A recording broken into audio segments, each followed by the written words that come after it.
Hey everyone, welcome back to our channel Guide Hub. In today's quick guide, I will show you how to disable camera access on Instagram app. Whether you are just being cautious about privacy or want to limit app permissions, here's how to do it step by step. So let's get started.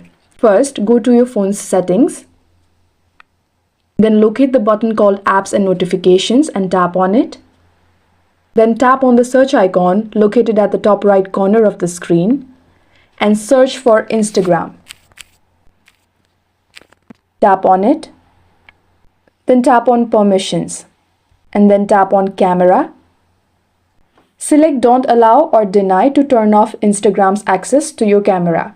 And yes, Instagram can no longer access your camera. And that's how you disable Instagram's access to your camera. If you ever want to re-enable it, just follow the same steps and switch it back on. If this video helped you, be sure to give it a thumbs up, hit subscribe and let me know in the comments what tutorial you want next. Thanks for watching and I'll see you in the next video.